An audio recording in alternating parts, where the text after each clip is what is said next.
Welcome to 843 TV. I'm your host, Will Wareham with WHHI-TV.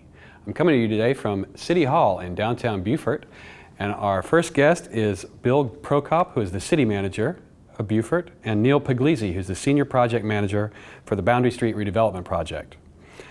Next, I'll be joined by Stephen Murray, city councilman, Karen Warner, who is the new program manager at the Beaufort Digital Corridor, and John Verity, chairman of the Beaufort Redevelopment Commission.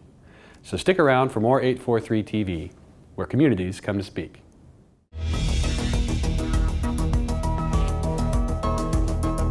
(843 TV), where Bluffton comes to speak. Where Spring Island comes to speak. Where Hilton Head Island comes to speak. Where Beaufort comes to speak.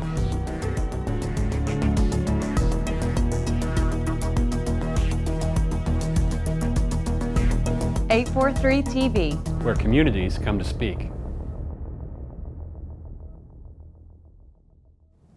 Welcome to 843 TV. I'm now joined by Bill Prokop and Neil Puglisi, city manager of Beaufort and senior project manager. Gentlemen, thank you for joining me today. Thank you for having us. So Neil, you're a senior project manager here for the city of Beaufort, is that right? That's correct. And one of the big projects we've got going on here is the Boundary Street redevelopment project.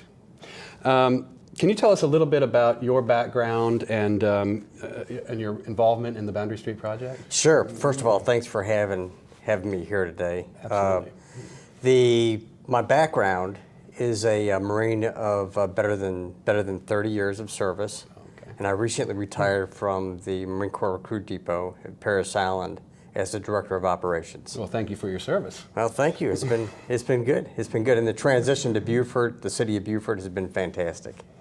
And so the Boundary Street redevelopment project here, are we about the halfway point? Is that what you'd say? So we are about the halfway point. We've hit a pretty notable milestone, and that is the right duct bank has been completed, which means that the utility lines have been placed underground. As you'll see when traveling down the road, you'll see poles with a bunch of lines on them on one side, and then they're conspicuously absent on the other side. Well, the south end of Boundary Street, those lines have been put beneath ground. And why is that important? Why is it important to have overhead power and communication cables underground? Well, if we take a look at safety studies, so you're going to reduce accidents by probably about 47%. You're going to reduce injuries by about 39% by taking utility lines, utility poles, and putting them beneath the surface of the street. So it's a safety issue in addition to a cosmetic. And I'd add to that, Will, let's just go back a couple of weeks. How much business was lost on Boundary Street because we didn't have power because either trees or lines were down? If they were underground, we wouldn't have that issue. And again, just take 3-4 days of every business that was closed. How much business was lost? And how many customers were not served because of power shortages? Yeah, and obviously we're talking about the hurricane and the damage that Hurricane Matthew caused. Did the hurricane cause any setbacks with regard to the progression of the Boundary Street project? So we have a very slight delay in the project, but I would mark it down in a matter of days, not in a matter of weeks. But this lends to the incredible cooperation that we've had with the utilities, the business owners, the city employees, and notably the contractors that are actually working on the Boundary Street project. Right. I think that some of our viewers may not realize how many moving parts and how many participants are involved in this project, a project of this scope. So for our viewers watching today, what can people expect to see between now and say springtime of 2017? Well, I think the first thing, as Neil was saying, you're going to see the switch to the other side of the street now. Okay. The work will start right at the intersection here of Rebo Road and go towards Neil Road, and it will be slow, and because most of the businesses are on this side of the street. And what you just said is so true, that people don't realize that you're dealing with 3 or 4 utilities, a water company. You have as much as, I believe it's a 36-inch water pipe, and it might be a 48-inch water pipe as well as a 2-inch whatever pipe. And you also have, at least in a part of the project, the 911 Sure. service lines for all police and fire protection. So everything has to go step by step by step. Right. And in addition, in the next 6 months, we'll be seeing the intersection of 170 going across by Chick-fil-A, et cetera, being done there. But again, we're doing the First Street bypass, new sidewalks, widening of the street, water lines, et cetera.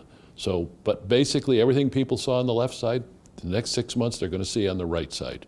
And hopefully we'll have the same amount of issues on this side that we had on the other side, but quite honestly, we do expect more because just there's more on this side of the road. Okay, fair enough. But I got to tell you, I'm excited just driving down it right now. It already looks like a big improvement. Okay, so I guess the $1 million question or several $1 million question here is the Boundary Street redevelopment project on budget and on schedule? Both. Really? On time, on budget. So we're very, very fortunate. And again, the cooperation with all the stakeholders has been value added. And just for a reminder for our viewers, so we're looking for a target completion date of when? I'd probably say, and I don't want to get in trouble with my boss here, but I want to say probably January, February of 2018, it'll be absolutely complete. Okay, so just a little bit more than a year. Exactly. And I think the important number here is that to date, our total change orders are about $130,000. That's to date. And there's over a $5 million contingency for coverages of overages. Oh, wow. So at 40% of the project done, and to have only change orders, and that's only 6 change orders with the contractor, which again shows the cooperation we've been getting with everybody and the work that's been done. But we do expect more change orders, again, because there's more issues that we have to have. But at this point, we don't expect any surprises that financially and the on time, depending on weather, if we get another hurricane or heavy rain, we've been fortunate the last few weeks. But so far, we believe the project will come in on the budget that we have. And I agree with Neil, definitely within the first quarter of 18. Hopefully as early in January, but it might be February, but we don't know. Well, that's fantastic, and that speaks a great deal to your team and the job you're doing. So, gentlemen, thank you very much for joining us today. Thank you. Thanks for having us. Absolutely. And stick around for another segment of 843 TV.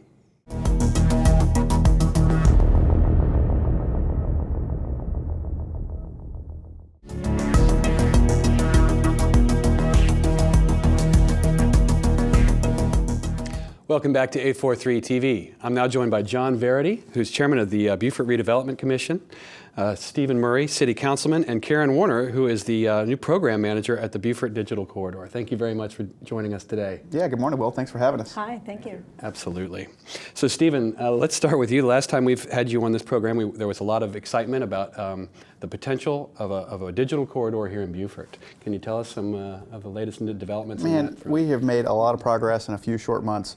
As you know, about 4 or 5 months ago, Council voted to approve a partnership with the Charleston Digital Corridor to stand up the Beaufort Digital Corridor. We're putting an incubator accelerator facility in at 500 Carteret Street. We have received $150,000 in rural development money from Hargrave Communications to help us with the upfits. Just last night, County Council voted to approve the drawing down of $70,000 from the Department of Commerce that they were given in proviso last year. And we've also received a $25,000 grant from the Municipal Association of South Carolina. So we're going to be able to complete all of the upfits to the building at no cost to city taxpayers. But what I think I'm most excited about, our newest development with the corridor, is the hiring of our program manager, and that's Mrs. Karen Warner. And so I wanted to introduce her to the crowd and let her talk a little bit about her background and her hopes for the corridor. Absolutely. Thank you so much for having me here. I come to Beaufort for personal reasons. I have some family who live nearby, and I wanted it to work for me professionally. I moved down here from Boston, from the Boston Technology Corridor, and spent my whole career in marketing and high tech. And my last job in that segment was Vice President of Marketing at a worldwide venture capital firm. And when I was there, I worked a lot with the entrepreneurs. We'd give them money and they'd build portfolios, and then they'd have to sit down with me and I would help them form companies that would actually create value in the marketplace.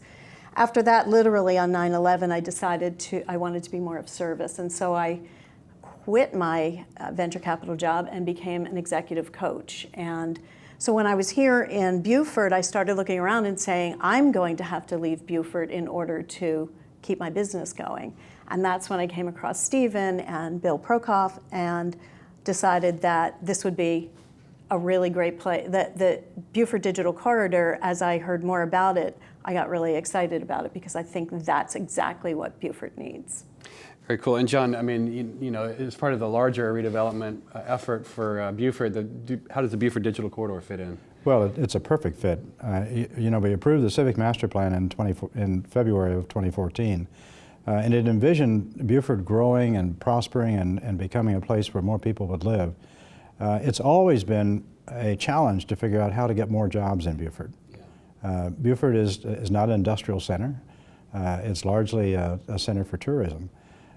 And so I think the idea of having a place where people can come, young and old, and exercise their ideas in a location together is just remarkable. And we had been visiting with the Charleston Digital Corridor for a couple of years and wondered how it would fit over here. But the key thing here is that the director over there basically said, I think it'll fit because you've got all the ingredients for entrepreneurs to prosper here. You've got a place for them to work, reasonable living expenses, reasonable place to live, a beautiful setting, and a place where they can really exercise their imagination. And so I think it's a tremendous fit. Absolutely.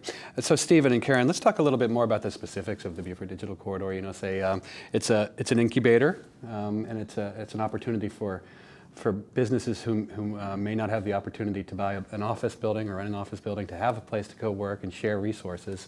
What are some of the other services and some of the larger impact that the corridor might have in Beaufort? Well, I would like to, while it is a building and it is an incubator, it's also an ecosystem that actually is being built here in Beaufort.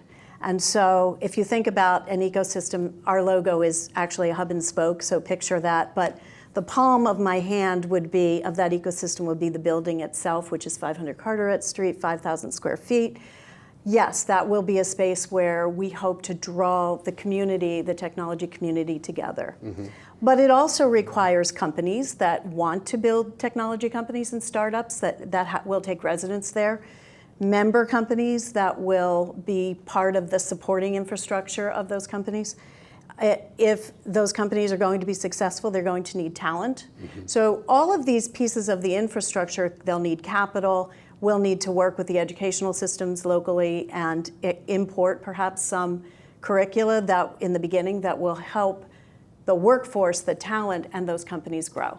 So if you think about it, we are introducing an infrastructure. A lot of the ecosystem is already here, but it's not pulled together. Right. So the center of that will be the building. Yeah, because I think what we found is that there isn't a small existing tech community here, but the members of that community are very siloed. Sure. They're working in their spare bedrooms or in the rooms over their garages. They're working in small office spaces, and they're not communicating on a regular basis. Yeah. So this gives a place for the community to come together on a regular basis in a formal fashion to talk about technology. And our hope is that ideas will spring out of those conversations, sure. And that will help the community grow even faster with some resources that the city and the corridor are putting behind it. Absolutely. Well, Karen, Stephen, John, thank you very much for joining us. And if you wouldn't mind, stick around for one more segment of 843 TV.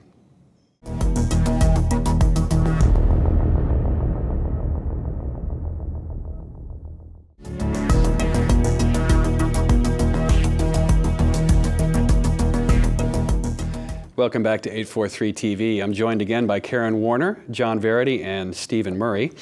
John, you're the chairman of the Beaufort Redevelopment Commission. Can you share with our viewers kind of a synopsis of what the Redevelopment Commission's role is in working with the city to grow Beaufort's economy? I sure can. Well, thank you for having us. It's wonderful to be here. It's been almost 3 years since the Civic Master Plan was approved by City Council.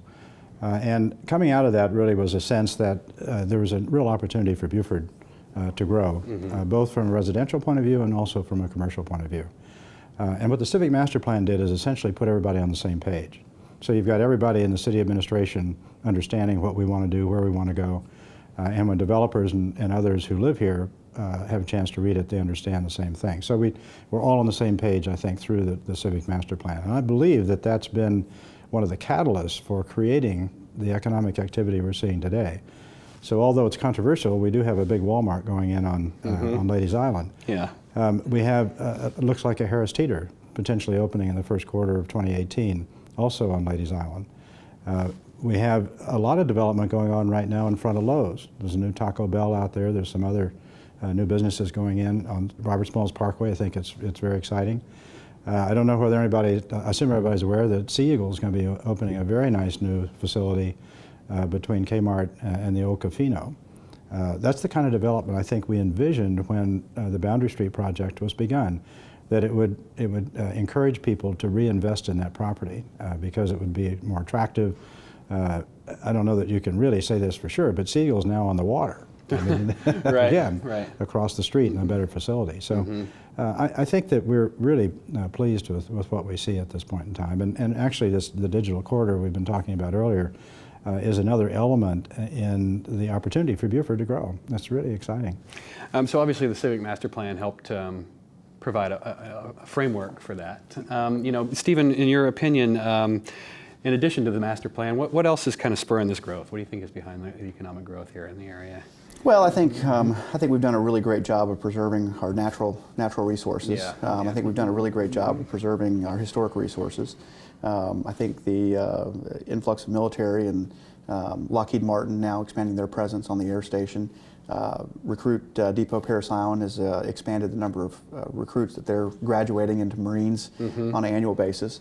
And our tourism marketing organization has done a pretty good job of getting our message out there to the rest of the world. So all that is driving folks to Beaufort, and I think our concern is that we're able to create economic opportunity for those of us who want to live and work here. Right. But we've got a lot of good things going on, I think. No, absolutely. And Karen, you're the new program manager for the Beaufort Digital Corridor. Why do you think Beaufort is ideally situated for this type of economic growth, considering the high tech and creative industries?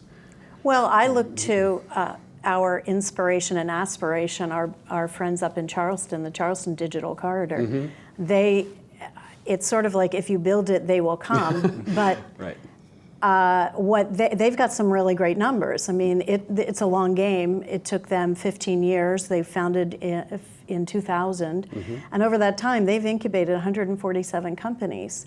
Those companies have collectively raised $180 million in capital.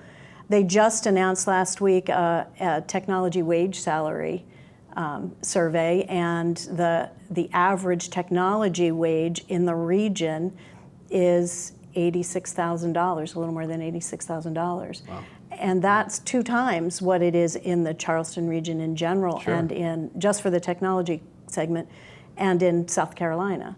So I feel like if you look to those statistics and we follow that model and we hit the bases that we need to hit and we execute the way we've planned to, Beaufort is going to be the beneficiary of that. Yeah, you know, I come back to your point about the tourism marketing. It's almost like this place is it's so beautiful and it's such a great place to live, and now people are starting to become aware of it. You know, I think that Charleston experienced that same kind of awareness 15 or 20 years ago, and now Beaufort is kind of in the limelight. So moving forward, now we're in getting towards the end of 2016. As you look forward, what do you think is next for the Redevelopment Commission, for Beaufort's economy? What's next for us? Obviously, we've got a lot of growth. Well, I think we're putting a lot of energy and resources into these things that help us develop economic opportunity and help us develop energy in downtown and citywide. You know, Karen mentioned it in her previous segment, talking about technology as an ecosystem, and I think local government in our community is very much the same thing. In government, we tend to look at issues in isolation when really it's an ecosystem. And like we talked, we've got all these great things going for us, but I think the missing component has been economic opportunity for folks. And I think the numbers show that with a declining per capita income, 21 to 44-year-olds leaving, the cost of living skyrocketing. So these are not positive trends in our community. And I think Council and the Redevelopment Commission has made a very real commitment to work on some of these issues. And I hope that over the next few years we can start reversing those trends, because creating this opportunity for folks has much broader impacts throughout the rest of the city, whether it's our infill goals downtown, because we envision these tech companies coming out and rehabilitating commercial buildings. They want to live and work next to those, so we see historic structures being rehabilitated. And then when you create 100, 200 consumers at $80,000 a year that are now in our community year-round, what does that do to retail and to restaurants and those other opportunities? So, and I think also, Stephen, that the other part of the redevelopment plan we haven't talked about is the infill. And the fact is, there's not a lot of places to live in Beaufort. I mean, in all honesty, the city itself is small, and we need to have better places for folks to live, more affordable, and just expand the whole process. We have a lot of empty space in Beaufort. Needs to be filled in. Yeah. Well, that's our time for today, but thank you all so much for joining us and all you're doing for our great city here. Thank you for having us. Thank you. And thank you for watching 843 TV, where communities come to speak.